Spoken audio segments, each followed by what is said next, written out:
Hey everybody, JJ here, back again with another Saturday of Zoom networking. We're really excited for this call. I'm excited for all the calls, but this woman is absolutely wonderful. Jared, you're a friend of mine. Our guest speaker today is out of Pace Morby Sub2 community. And if you've been on our calls, you've heard me talk about Pace.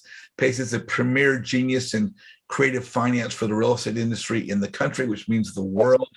Pace Morby Sub2 community is the premier real estate education platform in the country, bar none. I don't care who you are. Unfortunately, today our guest speaker is not Pace Morby, but one of his rising rock stars. And this woman is amazing. She is started as a student. She is becoming an entrepreneur. She's a very successful lender, businesswoman, and also a college professor of all things. My good friend, Angela Wayne. Angela, how are you? Good, very good. How are you, JJ? And how's everybody? Well, I'm fantastic. I think the group's great, and we're ready to hear what you have to say today. Hey, for those that don't know you, where in the country are you located? I live in Southern California. To be specific, I live along the Redondo Beach. Not the very nice area of Redondo Beach. I've actually got a condominium down there, so I know the area quite well. So again, very nice to have everybody here. So, and thank you, JJ, so much. So I joined Sub2 last May. So pretty soon it's gonna be my 1 year anniversary. So this is really a great time for me to appreciate everybody's support. You know, I can hardly recognize myself compared to where I was, 11 months ago. So whatever question you have, happy to share how I start from being a brand new student up to, I'm still trying to figure out how to do better. But JJ, the awesome person. JJ, you started help me out from like the second day I got on your Zoom, and you helped me a lot. Well, Angela, I say it all the time. It's what we do for business is great, and we need to learn all the tasks and functions to provide, the legacy for our families and support others. But I think that the best part about what we do are the relationships that we create and the friendships that we make. And those last forever.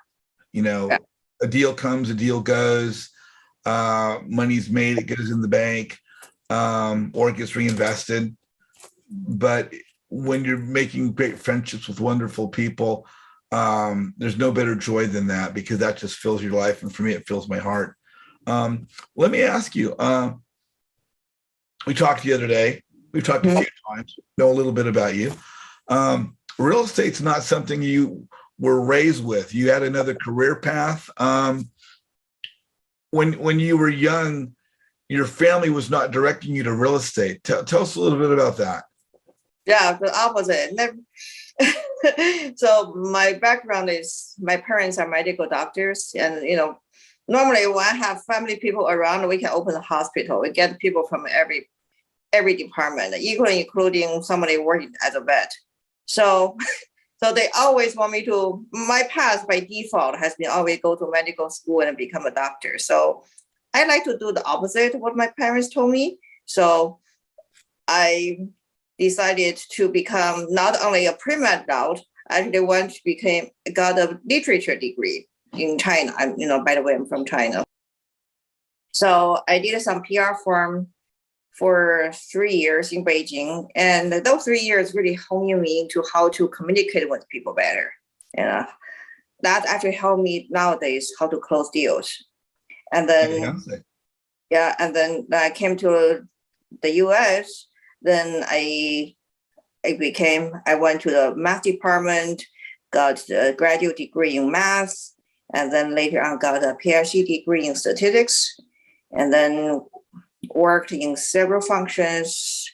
I also had a degree in business. So let me ask you, where did you go to? Where were you at when you got your math degree? University of Texas at Austin. So that's why right now I also invest in Texas, because I know the state pretty well. There you go. Mm-hmm. And so you got a couple degrees, right? I got 5 degrees. 5 degrees. Fantastic. So tell us a little bit about that. One is in I have math. a bachelor degree. I have one in literature and one in math. For the master degree, I have one in statistics and one in business, and have a PhD degree in biostatistics. So, spend a lot of time in school, but what's helping me right now is I'm very good with numbers. So underwriting has been really, really helped me a lot to be able to sift through the bad deals, and I can only focus on the good deals. And I've been teaching math in university for 17 years. So don't guess my age, right? So well, we know you started teaching math in the university at the age of 7, so you're 24 now. Okay, I take that. So, even though by nature I'm introvert, I really enjoy you talked earlier about, how to market yourself. So I always thought I'm an introvert. I really not good at talking to sellers, all this. But I didn't realize about myself is I have no problem talking to strangers. Every semester I have 200 students, basically are strangers, and I have to be able to figure out their personality. So that's really helped me a lot. So for people here, don't just look at me, oh, I'm not good at this, I'm not good at this. But if you pivot and look from the other side, actually that becomes your strength. So for me, my strength will be I'm very good at underwriting, and I can really read people. So I know that what kind of people I want to work with and what people I avoid. Just like JJ earlier said, the relationship. I can pretty much see just by listening to the seller or listen to the wholesaler, I can pretty much figure out what kind of personality each person has. And that really helped me a lot. Angela, let me ask you, you got the degrees in your math. How did you come to find Sub2? How did you come to find PACE? So my last relationship, my boyfriend was a real estate attorney. So I learned a lot about the business, real estate, but from the legal litigation side. Then afterwards, then he passed away. I was in grief, trying to get out of this kind of sadness. Then PACE YouTube showed up on my website. When I was Googling. So I was watching PACE. Everything he talked about, the community, the network, not so much about knowledge, because I kind of know real estate a little bit. But when he talked about the building the community, building relationship, that's actually really helped me a lot at that time, because I just lost the best soulmate for me. I was trying to figure out when I'm going to figure this out. So that kind of sense of relationship, the community, that really attracted me to join Sub2. And has best decision. I'm sorry, I apologize. Go ahead. No, I'm just saying that's the best decision I've ever made. Yeah, go ahead. So as I came to know of you, and of course I say, you market yourself, not your business. I got to know of you before I knew you. We actually met, I believe it was at the Mastermind. But as I got to know of you, you were introduced by PACE as his private money lender. And with that, that's a pretty strong lead-in. That's a pretty great validation, to be working with PACE, and it's to be respected. You've now gotten to becoming a new student with Sub2 and having some real estate background, you're now focusing on lending. That's becoming one of your strengths. Is that correct? Largely, yes. So most of people know me as PACE's private money lender, especially for that 265 unit last year. And some people know me as a cash buyer and a flipper. And of course, a lot of people also recognize me as a lender, but I lend people who I have a relationship with. Just think about it. If you borrow money from your grandparents, they give you immediately because they love you, they care about you.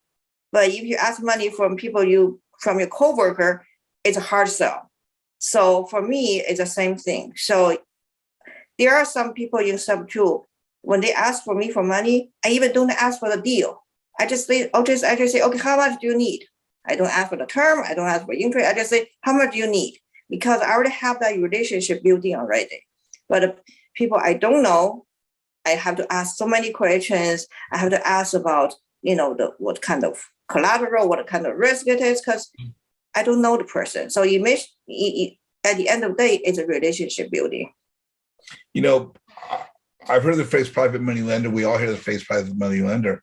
And people ask me, you know, how do they get a private money lender? So I like to tell them, you don't get a private money lender. Someone is a private money lender because it's a personal relationship that one has with someone that lends money. That if you have a deal, you need a private money lender, then joint venture with someone who has that relationship. Right. So that, again, it's about the relationships. Mhm. You know, we had talked about what you wanted to discuss today, and I thought your topic was just so great. So again, let's bounce back. Mhm. Your topic today was going to be about defining your buy box, defining your lending box. For those that are new investors and they're not really up on all the terms, what does it mean to have a buy box, or what is a buy box?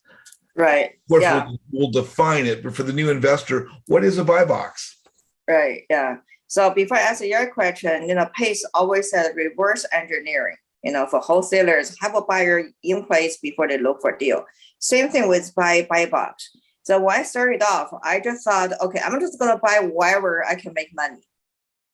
And then I started to have such a huge influx of deals. Every day I look through 50, 60 deals, and most of them not very exciting to me. Then I realized, okay, the reason I didn't find a good deal because I even didn't know what I was looking for. Not the people who send me the deals problem, it's my problem. Then I realized, okay, what's my end goal? Yeah, there are a lot of people want to run this as a business, but for me, at least my goal is passive cash flow. My end goal is to be able to be good with my late boyfriend's side of family. So my end goal is to have some in portfolio that give me cash flow and don't give me stress. And something that I don't mind visiting if something goes wrong. So by living in Redondo Beach for so long, I realized I don't want to go to Illinois or Ohio to check out a property if something goes wrong. So immediately anywhere snows, that kind of off my list. Yeah. And then I realized, okay, what kind of tenants I like to deal with? There are two kinds of tenants, basically. One who give you a lot of money, but may give you a headache. And the other side of the spectrum would be, don't give you a lot of money, but never bother you. So I decided to go with the other side. I may not be able to have a great cash flow, a very high tenant, high rent, but they don't bother me. So that means I only go after the red state. And so right now I define to be as the red state, warm, that's somewhere I want to visit. And then gradually I realized, okay, do I really want to really solve their problem? If they text me, do I really want to solve their problem about ovens, about it? I don't. I want everything to be passive eventually. Then I realized, okay, I'm gonna just invest where that I'm very familiar with. I live in Los Angeles. I live in Texas. I used to live in the East Coast when I did a lot of research. So these are the states that I'm going to focus on because I know the local area, and I have people that can help me out. So what I'm saying is, when you define your buy box, make sure eventually where you want to be, and see how you can reach it. Is there's a growth opportunity, and that's what will be your buy box for today, because that's how you accumulate the portfolios. Now, in defining one's buy box, is it also important to decide if they want to do multifamily, single family, commercial? That's part of the buy box? Yeah, that's right. So for me, because everybody has, what time you want to time and energy you want to put in. Because I helped a lot of lawyers for the more than 10 years. I know how difficult how complicated the legal issues are. So I just want to make my life simple. So for that reason, I like, as much as people know me as impatient multifamily deal, I personally like single family because they are easy to deal with. And I especially like the single family portfolio deals because all of a sudden I can buy a lot. So to add another thing when you decide your buy box is also look at your financial situation. For me, I worked very hard for a very long time, so I have some savings. So I don't I can lock up a deal very quickly with the fund I have and with my own private money lenders, because I have a lot of people, I have a lot of connection with, I have a lot of medical doctor friends, from my parents' side. I have a lot of lawyer friends from my last relationship. I have a lot of professors from my own teaching career. So I have a lot of investors, they want to put the money into my deals. So because I have a little bit quicker access to capital, so I can buy creative, I can buy cash, I have a higher purchase price I can afford. So all these things you need to consider when you decide what your buy box is. Okay. No, and of course you're pretty well known as a lender, being involved in different aspects of lending on transactions. What does it mean to define your lending box? Yeah, lending box is very, very relationship determined for the private money lender. So, I have a website called investorwithangela.com. So over there you can see my buy box and see my lending box. But that is more for the public. But when people coming to me, it's really based on the relationship. So when there's no relationship, then I'm only comfortable to deal with the transaction lending, which is very short amount of time, or very short-term lending, which is just a few months. Why? Only because I don't know the person very well. I don't have that strong relationship for me to feel comfortable. But as people who have a very strong relationship, then can be go, as long as they want me to help them out with. So for people here, if you're looking for private money, go for the private money lender before you need money. That's really the key. Of course, you're talking about lending, short-term lending and long-term lending. And obviously, the better you know someone, the more likely we are to lend on a longer basis because we have a good relationship with them. Right. You said the flip side, when you don't know them, it's going to be short-term lending or transactional lending. Now, Right. for you investors who might not understand that term, what do you mean by transactional lending? So transaction lending mostly known as double closing. So people need money to close a deal, and then they turn around to sell that deal. So normally it's about up to 24 hours because they just want to do the paperwork. So that's kind of thing I pretty comfortable to lend to anybody because it's only 24 hours. I can sleep that. I can sleep through that. So for short-term rental, I'm talking about up to 6 months. And normally that's a flip. And the reason I'm okay to lend on the flip is because I flip a lot of homes. Before I joined Sub2, I flipped some homes on my own, maybe 5 flips. And right now, since I joined Sub2, I still continue flip, but now I'm flipping with other Sub2 students. Just like JJ said, when you have a part, the value of being a Sub2 is now all of a sudden you can delegate. Right now, I don't flip on my own just because I don't have that time anymore. So we do a profit sharing. That's another thing for you to build a relationship. So when you do the profit sharing, then all of a sudden people have more incentive to work hard. And that's the best way for you to trust and verify people. So right now, that's why I do the up to 6 month lending. Mostly that's for flip because I understand how the business runs. If it's come to buy and hold, which is long term, now the relationship really comes in place. For instance, Julie is on the Zoom right now. Julie is a great friend of mine. So when she asks me for money, I probably won't ask her any question. And JJ, you can ask me anytime. You are gold. Thank you. We met in the mastermind, yes, but I got on your Zoom the second day I joined Sub2, and I was on your Facebook one-on-one class, and I was blown away how wonderful you are. Thank you. Mm-hmm. Thank you. It's not an easy journey that we walk on. When we decide to get into real estate investment, for many of us, it's not something that we were raised around. We're getting education, but I think what becomes very apparent very quickly is that our success is greatly predicated upon the people we're surrounding ourselves with. And as Pace says, we can't do everything ourselves.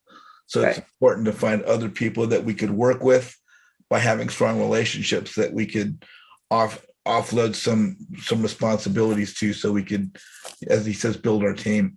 Cynthia Ware, you are on with Angela Wayne. What's your question? Hi, thank you. Hello to everyone. I hope everyone had a good week.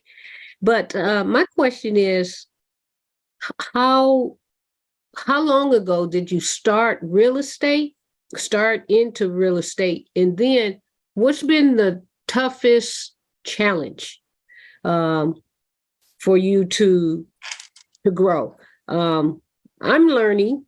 I think most of us on the platform is learning the networking, who you have to share with is very, very important. Very, very important.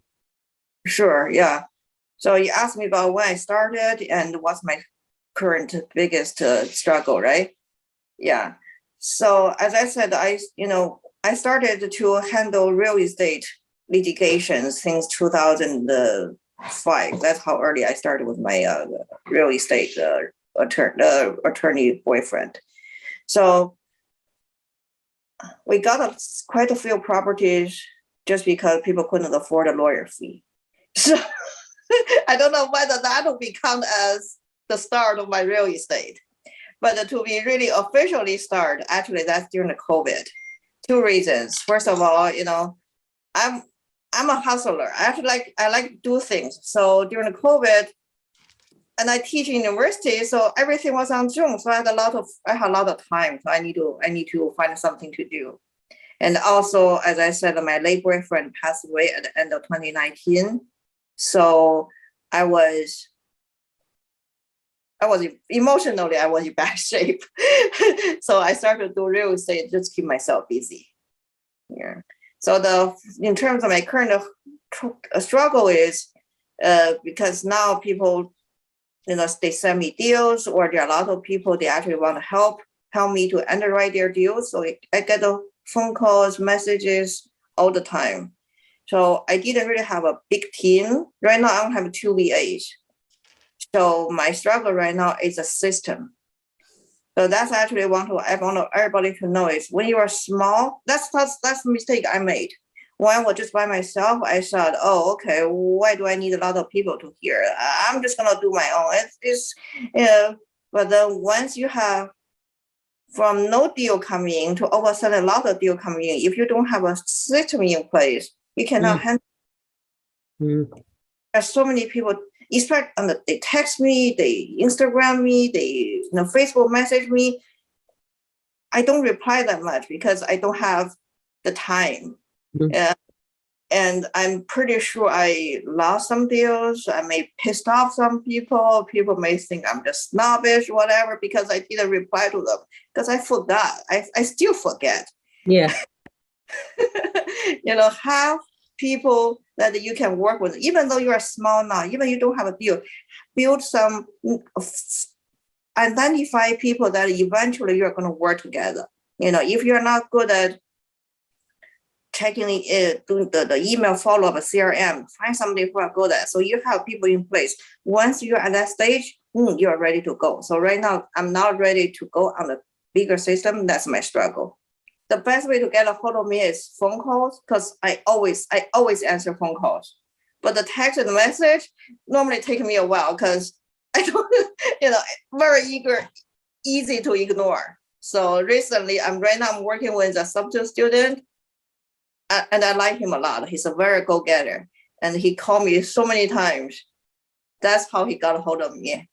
And I apologize. I said, I don't have ego or anything. I just call me. Don't text me. If you text me, I forget. So just call me anytime. If you have any deals you want me to take a look, help me to run the numbers. I'm very good at the underwriting. I'm very good at Excel because that's my job. I was a researcher for 4 years, and to JJ asked me my background. I also worked in Paris for 9 months.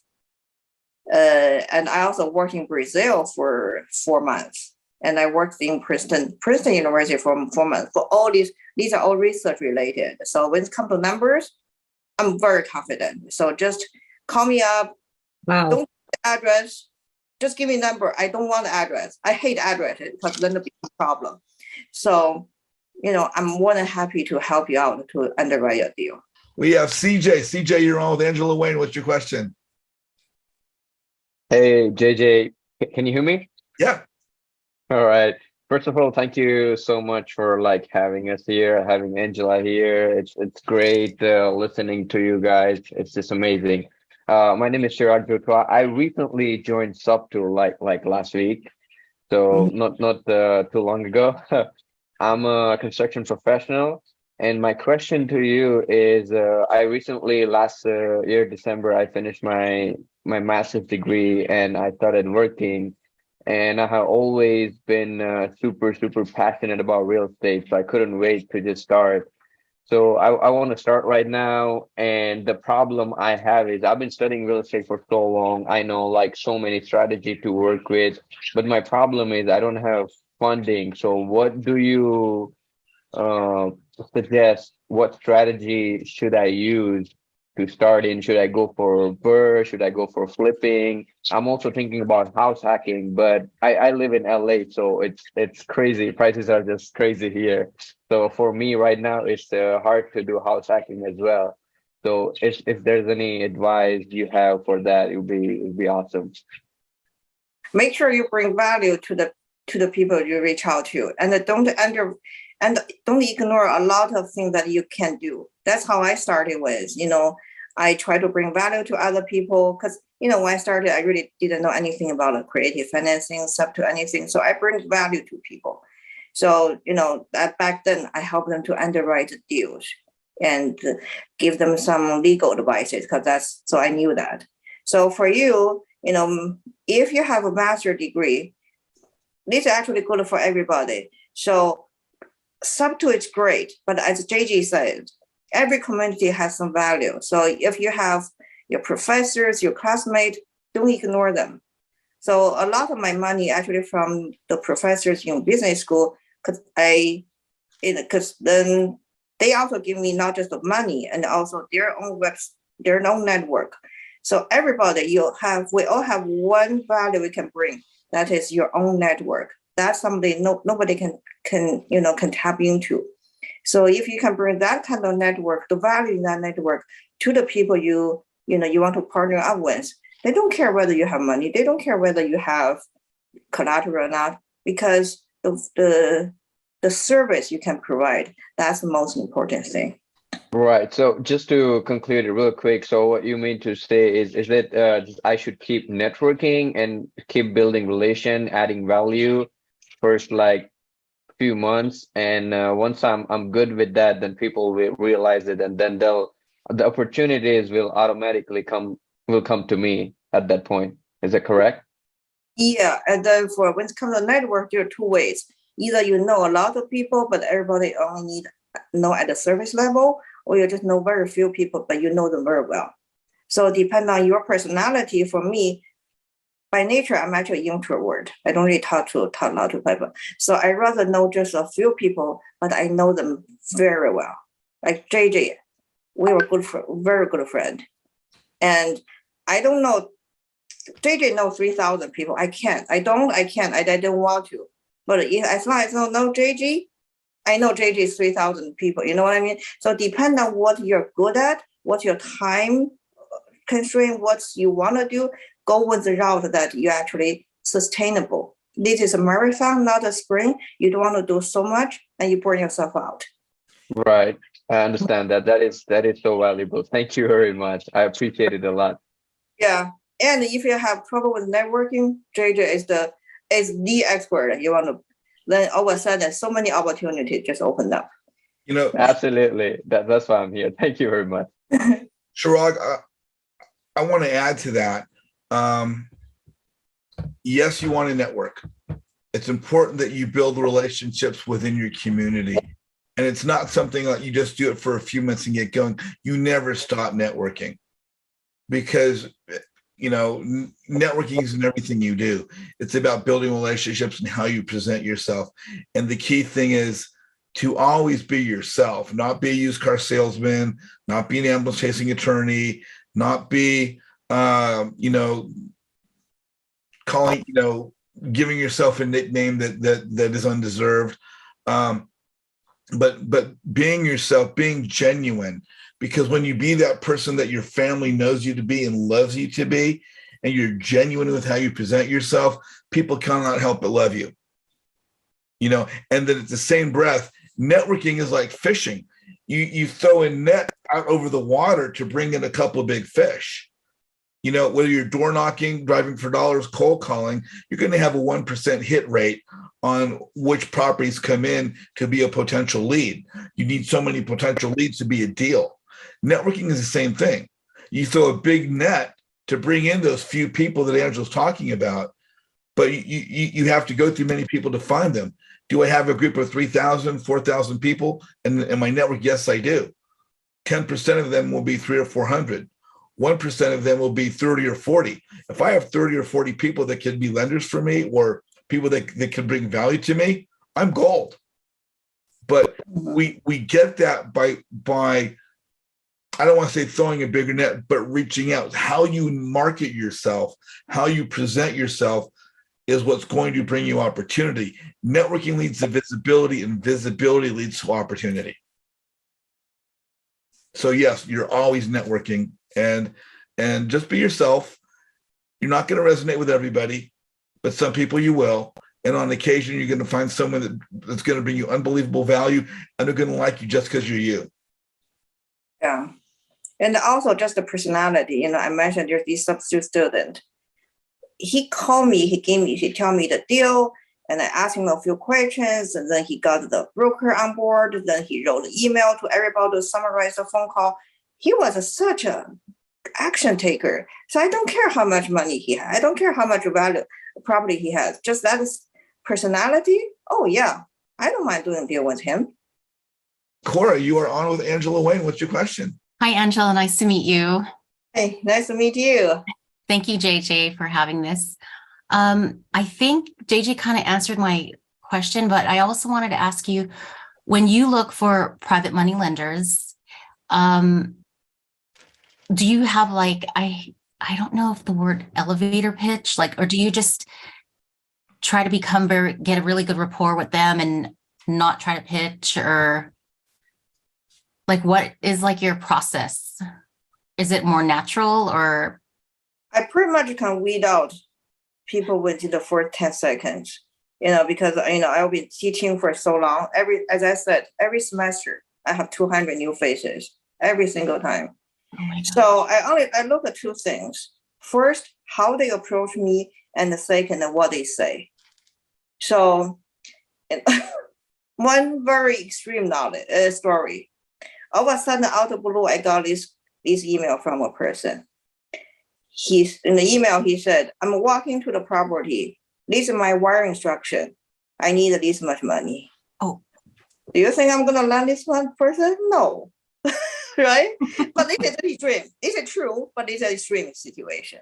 So normally, when I lend to people, I like to talk to this person. You know, text, email, they don't tell that much. There are a lot of information about a nonverbal language. So when they call me, and even they email if they really want to, I look at how they talk to me and how they write. If they are professional, they are courteous, they are respectful, you know, then I start to get to know more about the deals, get to know more person. If they just think that they deserve the money, oh no, there's no chance. So it's really, that's why I say to people, you know, feel free to call me. I'm very excited. Don't call me on Tuesday and Fridays because I teach. So Monday, Wednesday, Thursday, I'm okay. Okay. So I'm very happy to help you with analyze your deal, tell you what you need, what kind of lender you want. I'm open book. I'm very, very happy to share information. And actually, I just start, if you go to my YouTube channel, Angela Wayne Show, you can see, you know, when people call me, and I actually, you know, record the Zoom, then people can share people can learn from this. So people can just call me out of the blue. Then I give them 30 minutes, 1 hour to tell them. So, you know, if you ask me how you approach to them, just call me and we have a conversation. It's very easy. Yeah. Because because eventually they don't want to make money, right? I want to make money with my money. I don't want them to see my bank account. Okay. Thank you. Cora, on that same note, again, in building your relationships with private money lenders, as Angela says, it's important to talk to people, get a good feel for them.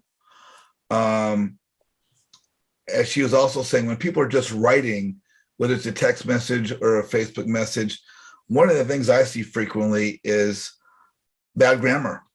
And if people can't put together a sentence or a paragraph, they're not presenting themselves properly. Sometimes we need to give them the benefit of the doubt. And great, let's get on the conversation and you'll get a better feel for somebody, for who they are. But whether they're going to be your private money lender or you're trying to get them, you want to be theirs. It's about that relationship. It's about finding that connection. If you need private money, if your numbers make sense, the money's always going to be there. But what's going to predicate that is having, as Angela said, having a few key people around you that might then have their own set of relationships that can help you. And that's the difference between a friends list and a network, is actually having people that know other people. And I go at it every single, it's about the relationship. Real estate's about the relationship. Thank you. Thank you so much. Good to have you on the call again. Halima, you're on with Angela Wayne. What's your question? JJ, thank you so much for having me. My name's Halima Dorsey. I'm with Sub2. And I do have a question for you. I know this is probably a remedial question because I'm completely brand new to real estate. And this is, I've heard of buy boxes before, but I don't know really what are all the components that make up a buy box. Do you mind explaining what those are, A? And B, I'm getting jealous about this Dodgers game that you keep talking about, and eventually you are going to have to invite me. Okay, so I just had to put that out there. So for buy box, meaning what you want to buy. The reason we call it the buy box, frankly, is like a brown bag, right? In the bag is all the goodies you want to have. So when you define your buy box, first of all, location, where you want to buy it. And the second, what kind of property? You want to buy condo, you want to buy townhouse, you want to buy a single family home. For me, I like single family home. Why? Because condo, I don't want to deal with condo rules. Okay. There are a lot of, you just don't overthink. Everything is simple. For me, I stay with single family because I don't want to deal with the actual age. Not about money, but the rules. And then when you come to a single family, I don't want to do 1 bedroom or 2 bedroom because they are starter homes. They don't appreciate as much. I want to do a 3 bedroom, 4 bedroom, and no more than 5 bedroom. When you come to 6 bedroom, the price gets a lot higher, and then it'll be a lot harder for you to sell down the line. So 4 to 5, 3, 4, 5. That's my goal. And then I want to have when I buy things, I have my buyer in the end, meaning whatever is 5 years, 10 years, or 20 years when I sell, how easy for me to sell. You always need to have that. That's why it's called reverse engineering. You always have the end goal in your mind. It's also easier to sell a single family home with lot. So I always have a lot size decision. So I will go anywhere from 4,000 square feet to 6,000 square feet. Too small, people don't like it. Too large, again, your buyer pool becomes smaller. So just think about what if I want to sell this house right now, who will buy? All the features will become your buy box. And of course, the pricing comes to because you know what can you afford. So, that's another thing I want to share with you is right now, whenever I buy properties, the first person I call is the people who have money. If I don't have the money to buy, I don't look at the house. It's very important. Just for instance, I don't go to Beverly Hills to buy clothes because they are $10,000 a piece. I don't want to buy it. So always look at your financial situation before you go after the individual items. That was amazing. Thank you so much. And I love the way you explained it. because I've seen buy boxes on Sub2 and everyone kind of posting what they're looking for, but the way that you think about what you want by the reverse engineering and the financials and know who you know and just everything that you just ran down, no one's ever explained that, and I love that thought process. So thank you so much. Thank you. Appreciate that. It took me a while to realize. So what you buy is not being able to make money. It doesn't define what you buy. There are a lot of things into it. That's smart. That's key. Being able to, yeah, that was amazing. Thank you. Robbie, you're on with Angela Wayne. What's your question? Hello, everyone. This is Rabi Nagulat. I am part of Sub2 as well. First, I just want to thank JJ for putting this together and for Angela for making the time to be here with us. The question is, I think Angela said it already. I just want to know when is the best days or times to contact her for underwriting, help with underwriting? I don't take calls on Tuesday and Friday because those days are my teaching days. Tuesdays and Fridays, you don't take calls. Okay. I don't take calls. I need to take care of my students. But Monday, Wednesday, and Thursday, you can call me anytime. If I cannot answer you, I'll text you and saying, call me in a few minutes. Julie, you are on with Angela Wayne. What's your question? Hey guys, thanks, JJ. I got to tell you, JJ, I really like your format on YouTube and your website. You've got lots of great colors, and you have a great way of highlighting your guests and so forth. It's very attractive, and yeah, I like it a lot. So it's been a while since we've connected. I think you were one of the early people that I connected with on in Sub2. So I remember. And of course, Angela, my friend, it's so good to see you. I'm excited to support you out here with your podcast and everything. That's awesome. Yeah. So my question to you is, we're both private money lenders to PACE. So I was just kind of curious if you can tell us how that came about. How did you become one of PACE's private money lenders? And yeah, that's my question. Oh, how I became his lender? Yeah, how did that happen? I just walked up to him. So that's another thing. Seriously, it's just that simple. It's very simple. I walked up to him and I asked him what he needs. He said, this is a true question, okay? Because if you go to see PACE always say to raise money or you talk to people, ask the question, what do you have? What do you have? What do you need? So I walked up place. I said, what do you need? Then he asked me back. He said, do you have money and time? I said, I have both. I love it. He said, what do you mean? I said, well, I teach in university. I don't work every day. I work 2 days a week. And, being a professor, I get paid pretty well. Then he said, what do you need? I said, I need deals.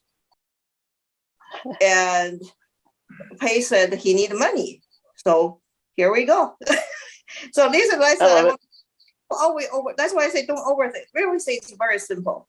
So there's no magic. There's just being proactive. If you want to do some deal, what kind of deal with whoever, just reach out to people. I recently spent a week with Abraham Gray. I was in Atlanta, living in his house. People wonder, how did I get to Abraham house? I said, I asked. I said, just that simple. I said, they said, but why? Why you ask? I said, well, I have 2 weeks of spring break. I didn't want to stay in my house. I wanted to travel somewhere. So I just asked. It's just that. So people here, if you take action, even if it's if you think it's very bold, just ask. You don't know what kind of reaction you may get. If they say no, there's nothing to lose. Yeah, one thing too in that people, especially new people in Sub2, and I know I've been there. I've been in Sub2 just like a year. People always wonder what kind of value can you bring if you're just brand new and you're starting out, and what. So one of the things that I like to do, like just what I did here, when someone is talking and bringing some points, jump in the chat and kind of summarize what that person just said, or like what I just did, I went in and gave a little definition of a buy box. But buy boxes are very personal to the individual. But and once you figure out what yours is, then. But what I did was just summarize kind of what a buy box, what comprises a buy box. Put it that way. So things like that. Even if you think, well, I don't know anything, and what can I do? Well, just little things like that. That's providing something to someone who's a couple steps behind you. Mm-hmm. Yeah. And, I will be a teacher. I'll be a professor for so long. I love teaching. That's kind of really my heart. I just like to share knowledge, share information. So really feel free to, I'm very accessible. And I still think I'm just one of you guys. I really do. I don't look myself as better known or less known. I just think I'm still one of you. We all have one thing. We are looking for good deals. Yeah. And we are the same. In that sense, we're the same. That's exactly why I tell people all the time, chase the relationship, don't chase the deal. Build your network first before you need it. Mm-hmm. If you're only reaching out because you need help, because you need a deal, then there's no personal connection, and people help people they like, which is why we need to chase a relationship, don't chase a deal, build our network before we need it. Alex Chung, you are on with Angela Wayne. What's your question, my friend? Oh, thank you, JJ. And Angela, nice to meet you. And thank you for brought us on today. I appreciate it. Take your time and energy to meet all of us. My question to Angela would be mostly just underwrite the deal, but I'm just part of Sub2. I joined Sub2 about 2 weeks ago. I haven't done anything much. I still do a lot of learning the process from Pace, and the moment I feel like so overwhelming with information, and I'm not be able to take the action. I'm still afraid, like hesitated and take anything due to the fact like I afraid to put my foot in the water because like it might be too cold, might be too deep, might be, I don't know. I'm just don't have the confidence to go in. So since I heard you said about the analyzing, I think that's the most part that I'm afraid of. I don't know how to analyze the deals, even though I'm trying to look at something. So my question to you is, how would you approach it, and what would be the most important part you try to look at? You look at the long-term goal, or you look at the cash flow? I mean, like, how would you, I think you might be stated that earlier, you want to keep for a little bit, but my goal is buy a long-term, and I want to analyze it, and you want to be like mostly like just cash flow or so, or how would you approach that? And the second, I would request if you don't mind show me how to teach me a little bit about that. I would be greatly appreciated. Yeah, to answer your first question, the first one, before you look at this deal, you have to ask about it yourself. What are you going to do with it? Are you going to fix it up and sell it at a higher price? Are you going to buy and hold? Even for buy and hold, are you going to put a long-term renter there, or are you going to do a short-term rental? So you have to decide what you want to do. So, because each one you have a different desired outcome. If it's a flip, you want to have at least for 30, 40, 50, 60 grand you have to put in your pocket, right? That's the number you have to. If it's a long-term rental, how much you want at every month at least? Is it 300? Is it 400? Is it 500? Then that's your baseline. If that's your goal, then you are looking at this current number to say, okay, how am I going to structure this number so that if I flip, I can make at least 50, 60 grand. If I do long-term rental, I can at least put in $500 in my pocket. That's how you work on with your current numbers. That's why I always say, Pace is genius. He keeps saying reverse engineering. And that's so true for every part. Even for your personal life, that's still true. So that's how your starting point for you to write your deal. So if you want me to help you out, you can give me some basic, again, no address. If I have the zip code, bedroom and the bathroom count, the lot size, the square footage, if you have the market rent number and the ARV, we can use that. If you don't, I can show you how to pull those numbers are, so we can start to work with all these numbers.